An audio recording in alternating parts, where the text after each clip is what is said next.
नमस्कार दोस्तों, मैं सत्या आपका आपके YouTube channel math bye Satya में स्वागत करता हूं।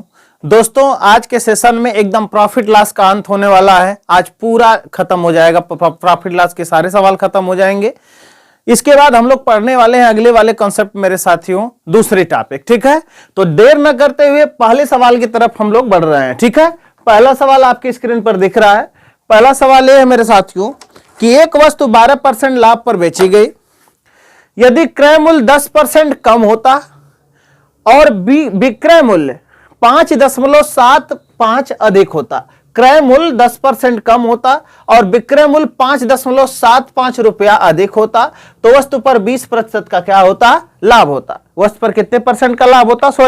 30% का लाभ होता। तो बोल रहा है कि वस्तु को 20% के लाभ पर बेचा जाए तो उसका विक्रय दाम ज्ञात कीजिए। बहुत अवेसम सवाल है, थोड़ा सा ही टफ सवाल पड़ता है मेरे साथियों, लेकिन कोई बात नहीं है। ऐसे सवालों को हम लोग बनाने का प्रयास कर रहे हैं नॉर्मली तरीके से। ठीक है, आज का पहला सवाल है, एकदम जबरदस्त तरीका लगेगा। ठीक है, बोल रहा है मेरे साथियों, एक वस्तु 12% लाभ पर बेची गई। यदि क्रय मूल्य 10% कम होता। पहली बात तो ऐसे सवालों के लिए मेरे साथियों हमें क्या करना पड़ेगा? सबसे पहले ऐसे सवालों में हमको एक जगह मानना पड़ेगा कि क्रय मूल्य कितना है। ठीक है, एक जगह मानना पड़ेगा कि क्रय मूल्य कितना है और एक जगह मानना पड़ेगा कि विक्रय मूल्य कितना है। ठीक है, यहां पर एक जगह तो पहली बात तो हमको क्या मानना पड़ेगा कि सीपी कितना है और एक जगह मानना पड़ेगा कि एसपी कितना है। गौर से बात समझना है। हम मान लिए कि प्रारंभिक सीपी ही कितना है? 100 रुपया है। प्रारंभिक सीपी अगर सवाल में 100 रुपया है, उसके बाद बोल रहा है कि पहली बार 12% के लाभ पर बेचा गया। इसका मतलब कि कितना में बेच दिया गया मेरे साथियों? 112 में बेच दिया गया। कितना लाभ पर बेच दिया गया? पहली बार इन्होंने बोल दिया है कि 12% के लाभ पर बेची गई। यदि क्रय मूल्य 10% कम होता, यदि क्रय मूल्य 10% कम होता और विक्रय मूल्य 5.75 अधिक होता। क्रय मूल्य 10% कम होता तो क्रय मूल्य में से मेरे साथियों 10% क्या करेंगे आप? घटा देंगे। क्रय मूल्य में से 10% घटा देंगे तो ये क्रय मूल्य कितना हो जाएगा? 90 हो जाएगा। अब बोल रहा है कि विक्रय मूल्य, यहां से बोल रहा है कि यदि विक्रय मूल्य, ठीक है, क्या बोल रहा है इसने? बोला है कि यदि विक्रय मूल्य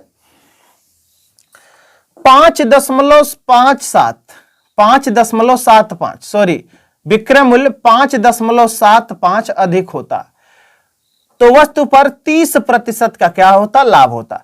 तो ऐसे सवालों में सबसे पहले हमको करना क्या है कि पहले मान लेना है कि सीपी हमारी कितना होगी? 100।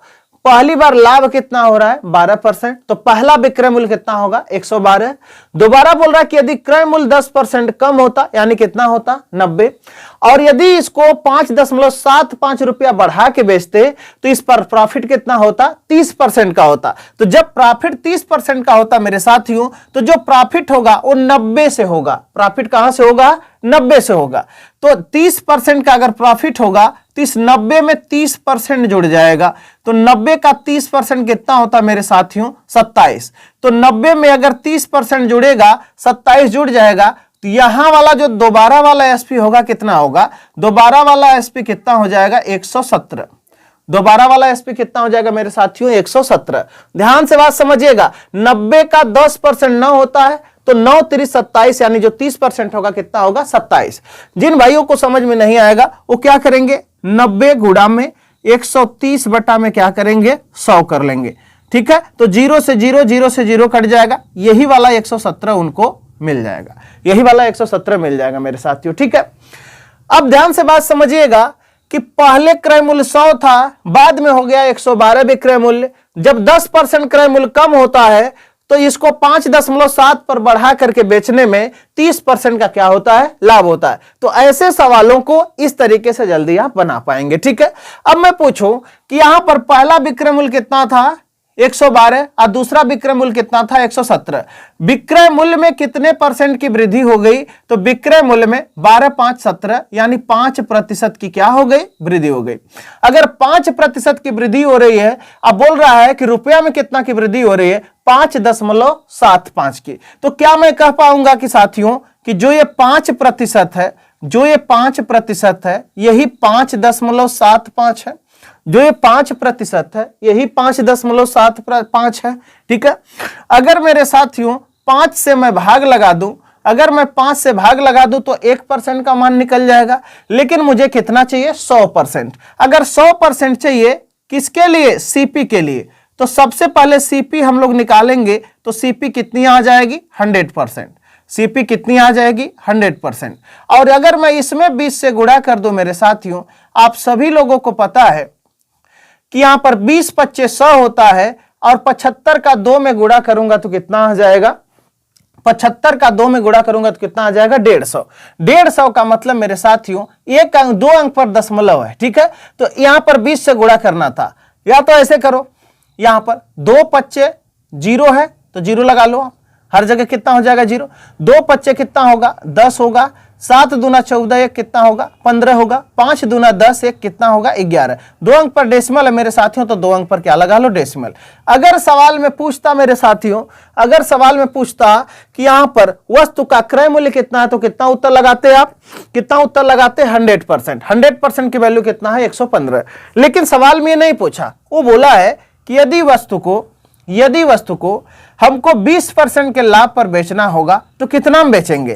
तो आप बोलेंगे कि सर 115 वाली चीज अगर दोबारा वाली एसपी हमको निकालना है तो हम कह पाएंगे कि 115 वाली चीज को अगर हम 20% के लाभ पर बेचना चाहेंगे तो हम 120 बट्टा कितना कर देंगे 100 करेंगे। ठीक है, 20 छक्का 120, 20 पच्चे कितना होता है 100, 5 से काटोगे 23 पच्चे कितना होता है 115।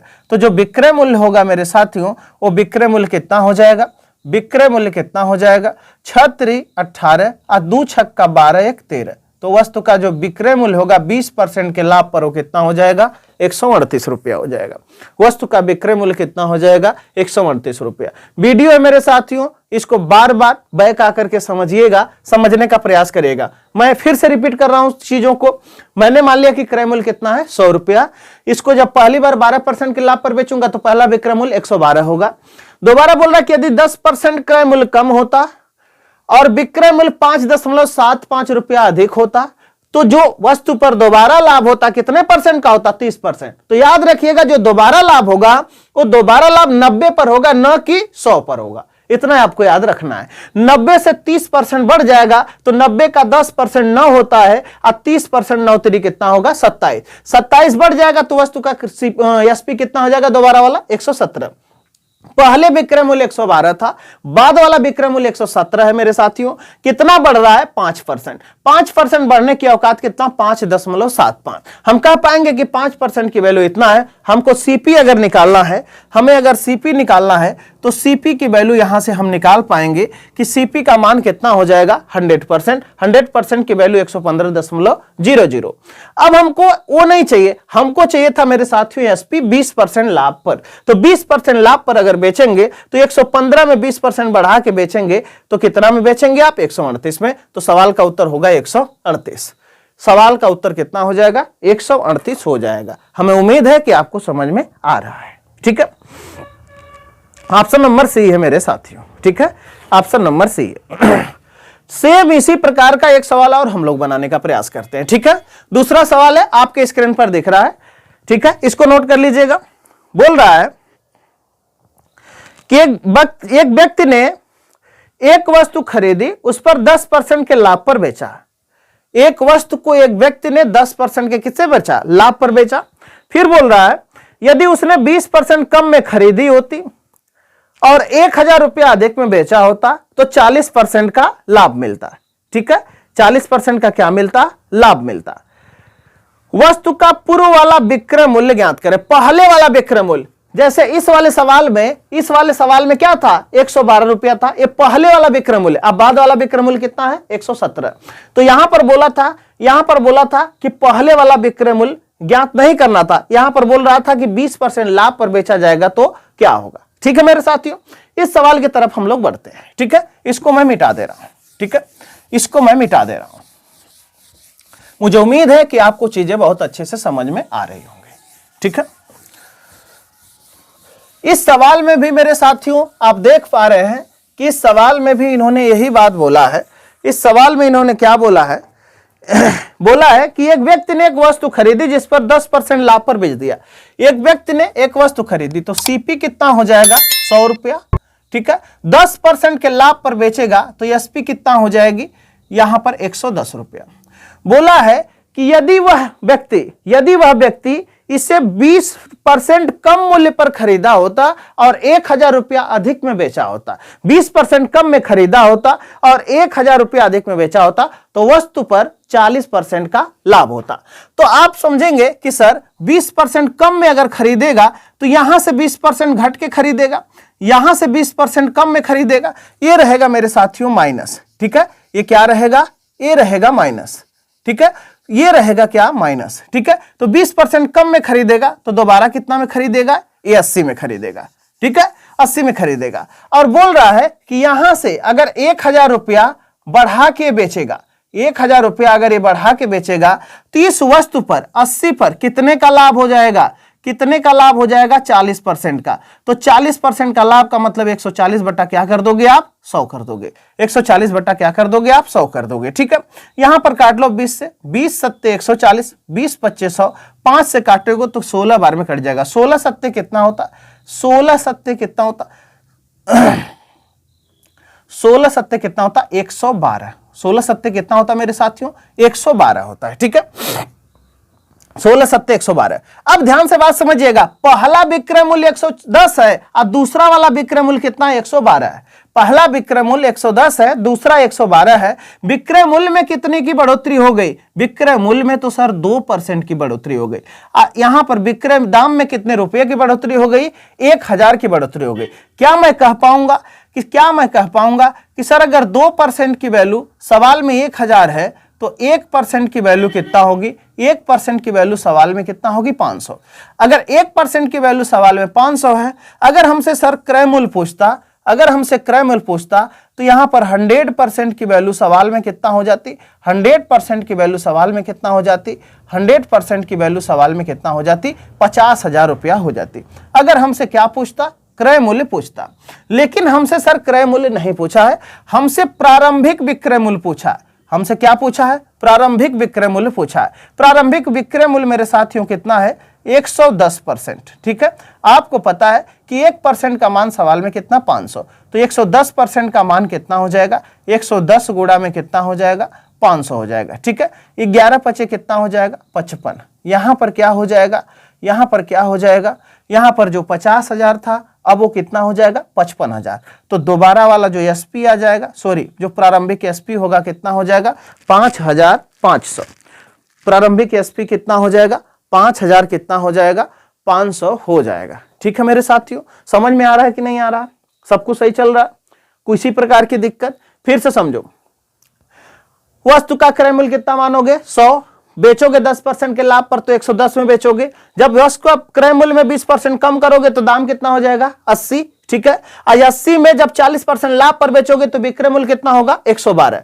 विक्रय मूल्य 100, यहां वाला कितना आ गया 12 आ गया। पहला वाला विक्रय मूल्य कितना था 110, ठीक है। 110 से यहां पर 112 कितना कम हो गया 2%। यहां कितना बढ़ गया 2%। 2% बढ़ने की वजह कितना थी 1000, 1% बढ़ने की वजह कितना है 500, ठीक है। तो 100% की वैल्यू कितना हो जाएगी 50,000। 100% की वैल्यू कितना हो जाएगी 50,000। अगर 100% की वैल्यू 50,000 है मेरे साथियों तो इसका मतलब कि 110% की वैल्यू हम 1% की वैल्यू से गुणा करके निकाल लेंगे 5000 कितना हो जाएगा 55,000। 55,000 इस सवाल का फाइनली उत्तर है। मुझे उम्मीद है कि आपको पूरी बात समझ में आ रही होगी। अगर समझ में ना आए मेरे साथियों तो एक नहीं 2 बार आप रिपीट करके देखिएगा, सब कुछ समझ में आ जाएगा। ये बेस्ट तरीका है सवाल को इसको करने का। इसी तरीके के थोड़े टफ सवाल और हम लोग करने के प्रयास में मेरे साथियों, थोड़ा सा टफेस्ट सवाल और हम लोग करेंगे, जो सवाल बार बार आपके एग्जाम में आते हैं, जो सवाल आपके एग्जाम में बार बार आते हैं, ठीक है। अगला सवाल, इस सवाल को इरेज करते हैं। एक जबरदस्त सवाल आपके स्क्रीन पर दिख रहा है, बहुत अवेसम सवाल है, बहुत ज्यादा बार पूछा गया मेरे साथियों। ये सवाल बहुत ज्यादा बार रिपीटेड है कि सर 390 रुपया जो है, 390 रुपया जो है, 390 रुपया एक दीवार घड़ी है, एक दीवार घड़ी है और एक कलाई घड़ी है। एक दीवार घड़ी है, एक कलाई घड़ी है, और ये दोनों क्या है घड़ी है, दोनों क्या है घड़ी है, ठीक है। और बोल रहा है कि दोनों का जो दाम है, दोनों का दाम सवाल में कितना है? 390 रुपया। दोनों का दाम सवाल में कितना है? 390 रुपया। ऐसे सवालों को कई तरीके मेरे साथियों, जिसमें एलिगेशन भी आप लगा पाएंगे। ऐसे सवाल को करने के और तरीके हैं जिसमें आप x मान पाएंगे, लेकिन ऐसे सवालों को सबसे बेस्ट जो तरीका है मेरे साथियों, वो विदाउट x, जहां पर x मानना पड़े वहां पर आप 100x और 100y मानेंगे तो सवाल का उत्तर बहुत जल्दी निकल के आ जाएगा, आपके एग्जाम में कैलकुलेशन बचाने का ये काम करेगा। ठीक है, हम क्या करते हैं, हम ये मान लेते हैं कि मेरे साथियों इस दीवार घड़ी का दाम, इस दीवार घड़ी का जो दाम है, दीवार घड़ी का दाम 100x होगा। ठीक है, और कलाई घड़ी का दाम 100 क्या होगा? y होगा। बोल रहा है कि यदि दीवार घड़ी को, बोला है इसने कि यदि दीवार घड़ी को, यदि घड़ी को 10% लाभ पर और दीवार घड़ी को 15% लाभ पर, घड़ी को यानी कलाई घड़ी को 10% के लाभ पर, कलाई घड़ी को 10% के लाभ पर एवं दीवार घड़ी को 15% के लाभ पर बेचा जाता है, तो जब 100x में 15% लाभ पर बेचेंगे, इसका मतलब कि आप कितना में बेचेंगे? आप कितना में बेचेंगे? आप मेरे साथियों, आप बेचेंगे कितना में? 15x में बेचेंगे। और 10% के लाभ पर बेचेंगे तो आप 10y में बेचेंगे। जो इतना लाभ हो रहा है मेरे साथियों, वो लाभ सवाल में कितना दे रखा है? वो लाभ सवाल में कितना दे रखा है? लाभ दिया 51.5। लाभ कितना दिया? 51.5। इतनी बात आप समझ पा रहे हैं? सबसे पहले क्या समझना, इसको 10% के लाभ पर बेच रहा है, इसको 15% के लाभ पर बेच रहा है। हमने मान लिया कि दीवार घड़ी का दाम 100x है और कलाई घड़ी का दाम 100y। इनका मान सवाल में कितना है? दोनों का दाम 390 है। ठीक है, हमको इसने ये बोला है कि हमको दीवार घड़ी और कलाई घड़ी के बीच में क्या निकाले? अंतर निकाले। तो ध्यान से बात समझिएगा कि इस केस में ही आपको दीवार घड़ी और कलाई घड़ी के बीच में अंतर निकालना है, तो आप क्या करेंगे? आप सबसे सिंपल जुगाड़ है मेरे साथियों, एकदम लल्लन टाप तरीका है। इसको क्या करिए? किसी को 100 बना लीजिए। क्या करिए? किसी को 100 बना लीजिए। अगर किसी को 100 आप बनाते हैं तो आपको क्या करना पड़ेगा? जैसे हमको 10 को 100 बनाना है, तो जब 10 को 100 बनाना है तो हम यहां पर गुणा में किससे कर लेंगे? 10 से गुणा कर लेंगे। गुणा किससे कर लेंगे? हम 10 से गुणा कर लेंगे। ठीक है, जब हम 10 से गुणा करेंगे तो इनकी औकात कितना हो जाएगी? इनकी औकात हो जाएगी 515। जब 10 से गुणा करेंगे तो ये कितना हो जाएगा? 100y हो जाएगा। जब 10 से गुणा करेंगे तो ये कितना हो जाएगा? 150x हो जाएगा। ये नया इक्वेशन जनरेट हो जाता है मेरे साथियों, ये नया इक्वेशन जनरेट हो जाता है। मेरी बात समझ पा रहे हो कि नहीं? आप मेरी बात समझ पाए कि नहीं? आपको 100x प्लस 100y का मान 390 दे रखा है, आपने 150x प्लस 100y का मान 515 निकाल लिया है। ठीक है, जब आप इस समीकरण से इसको घटाएंगे, जब इस दूसरे समीकरण से इसको आप घटाएंगे तो 100y से 100y एलिमिनेट हो जाएगा और 150x में से 100x जाएगा तो कितना बचेगा? 50x। कितना बचेगा? 50x। 50x की वैल्यू सवाल में 515 में से 390 घटाएंगे, 515 में से 390 घटाएंगे तो 500 में से जब 300 घटाओगे तो 200 बचेगा। ठीक है, 500 में से जब 300 घटाओगे तो कितना बचे? 400 घटा लो तो कितना बचेगा? 100 बचेगा। 10 और था यहां पर तो 100 कितना बचेगा? 25। 100 कितना बचेगा? 25। अगर 50x 125 है मेरे साथियों, तो यहां पर दुगुना कर दूं तो 100x का मान आ जाएगा। कितना आ जाएगा? 100x का मान। तो 100x का मान कितना हो जाएगा? 250। 100x का मान कितना हो जाएगा? 250। तो यह 50x कितना है? 50x 125 है तो 100x कितना होगा? 250। अब ध्यान से बात समझिएगा, जो 100x 250 है तो क्या दीवार घड़ी का दाम ही, क्या दीवार घड़ी का दाम ही, क्या दीवार घड़ी का दाम ही 250 है?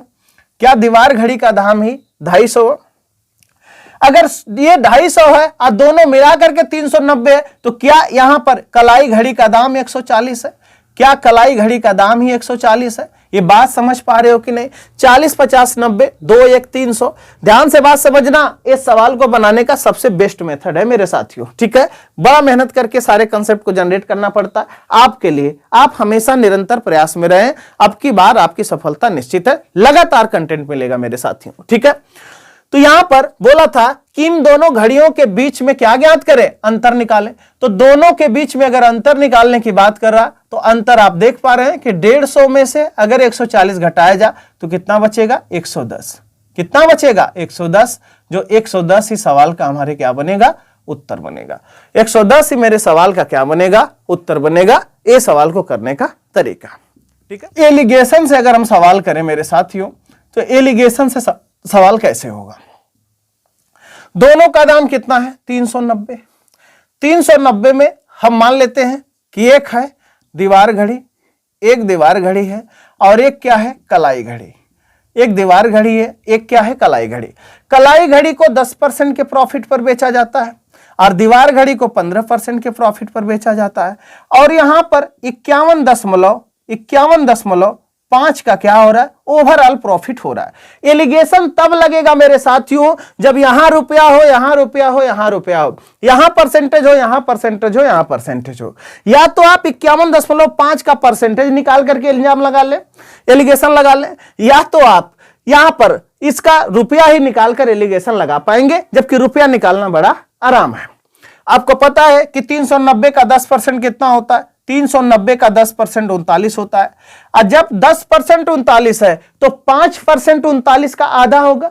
5% 39 का आधा होगा 19 दूना 38, 19.5। 19.5 अगर यहां बढ़ जाएगा, 19.5 अगर यहां बढ़ जाएगा तो 9 9 8 3 1 4, एक कितना हो जाएगा 5। तो यहां पर 5 दशमलव, यहां पर 58 दशमलव कितना हो जाएगा 5। आप निकाल लीजिएगा। 390 का 15% कितना होता है 58.5। अब क्या करेंगे आप, अब क्या करेंगे, एलिगेशन लगाएंगे। 58.5 में से 51.5 जाएगा, यहां बचेगा मेरे साथियों कितना 7। यहां कितना बचेगा 7 बचेगा। उसके बाद मेरे साथियों 51.5 में से 39 अगर घटाएंगे, यहां पर 39 घटाएंगे तो 39 1 40, ठीक है। यहां पर 11.5, तो यहां पर कितना बच जाएगा 12.5। यहां पर कितना बच जाएगा 12.5। अगर दोनों साइड मेरे साथियों ये रेशियो है, या तो मैं पॉइंट हटा के यहां 0 चिपकाऊं, लेकिन मैं क्या करूं, मैं दोनों साइड रेशियो को बराबर करने के लिए मैं दोनों साइड 2 से गुणा कर लेता हूं। तो ये 7 दूना कितना हो जाएगा 14 हो जाएगा। ये 12.5 दूना कितना हो जाएगा 25 हो जाएगा। 12.5 दूना कितना हो जाएगा 25। अब फाइनल रेशियो आ गई 25 संबंध कितने की 14 की। अब सवाल में ये बात है कि दोनों का क्या बोला था, हमको डिफरेंस निकालना। दोनों का क्या बोला था इन्होंने, हमको डिफरेंस निकालना। जब दोनों का डिफरेंस निकालना है तो आप समझ पा रहे होंगे कि 25 और 14 का जो डिफरेंस होगा, 25 और 14 का जो डिफरेंस होगा कितना होगा 11 होगा।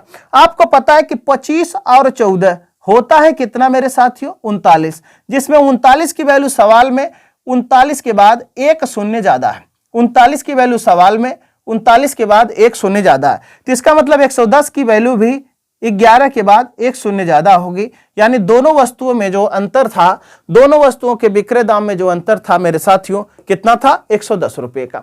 तो ये भी एक अवेशन तरीका है जिसको आप लगा करके सवाल को इजीली बना पाएंगे। ठीक है, मुझे उम्मीद है कि आपको पूरी बात समझ में आ रही है। ठीक है, ठीक है। ठीक इसी प्रकार का एक शिफ्टिंग का सवाल है मेरे साथियों, जो बच्चों को करने में बहुत तकलीफ देता है, उसको लल्लू बनाने का अवेशम तरीका हम लोग लगाने वाले हैं। ठीक है, अगला सवाल शिफ्टिंग का आपके सामने छप रहा है। इसको देखिए, बहुत ही अवेशम और खूबसूरत सवाल है मेरे साथियों। ठीक है, इसको खूबसूरत अंदाज में भी करना है और कैसे समय को बचाना है एग्जाम में, इस तरीके से हम लोग करने वाले हैं। ठीक है मेरे साथियों, आइए। बोला है कि साइकिल है, इसने सवाल में बोल दिया कि साइकिल है। साइकिल में भी 2 साइकिलें हैं, साइकिल में भी 2 साइकिलें हैं। एक साइकिल नंबर फर्स्ट है और एक साइकिल नंबर सेकंड है। ठीक है, हम मान ले रहे हैं कि पहली का जो दाम होगा 100x होगा मेरे साथियों, और दूसरी का जो दाम होगा 100y होगा।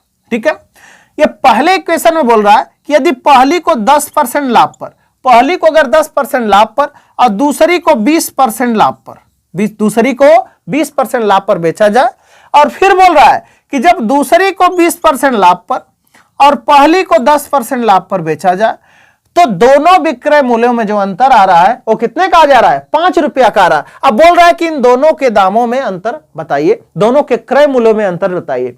क्रय मूल्य दोनों का अलग अलग नहीं पूछा मेरे साथियों, दोनों का क्या पूछ लिया है, दोनों के विक्रय मूल्यों में क्या बताइए, दोनों के क्रय मूल्यों में क्या बताइए, अंतर बताइए। अब देखिएगा, इस सवाल को इतना इजीली बनाया जाएगा कि आप भी दंग रह जाएंगे। आप बोलेंगे कि हाँ सर अब तो मजा आया। अब मजा आया मेरे साथियों। अब क्या करोगे, जब इनमें आप अंतर निकालोगे, दूसरे वाले से पहले को घटाओगे समीकरण में, तो 20x में से 10x जाएगा, कितना आएगा 10x। ठीक है, अंतर कर रहे हो। उसके बाद यहां पर माइनस का 10y 20y में से घटाओगे तो यहां पर माइनस का कितना आ जाएगा 10y। आइए, बोला है कि जो अंतर है सवाल में कितना है 5 रुपए का। इस पहले वाले समीकरण और दूसरे वाले समीकरण का अंतर कितना है 5 रुपया। सवाल औकात में। सवाल क्या मेरे साथियों, अगर बोला है कि दोनों के विक्रय दाम में आप अंतर, दोनों के क्रय दाम में अंतर बताइए, तो दोनों के क्रय दाम का मतलब आपको इंतजार कितने का है, ये 100x प्लस 100y की वैल्यू सवाल में तो कितना दे रखा है 1600, लेकिन आपको चाहिए 100x माइनस 100y। तो 100x माइनस 100y के लिए क्या पूरे सिस्टम में 10 से गुणा कर दूं तो सवाल औकात में आ जाएगा क्या। तो यहां पर एक जीरो चुपकेगा, यहां एक जीरो चुपकेगा, यहां एक जीरो चुपकेगा, तो 100x माइनस 100y की वैल्यू सवाल में कितना हो जाएगी 50, जबकि 50 इस सवाल का फाइनल उत्तर है। मुझे उम्मीद है कि आपको यह तरीका समझ में आ रहा होगा मेरे साथियों। ठीक है, इसी तरीके से हर सवाल को हम लोग एकदम बेहतरीन अंदाज में करने का प्रयास करेंगे, जिससे सारे सवालों का उत्तर आप दे पाए।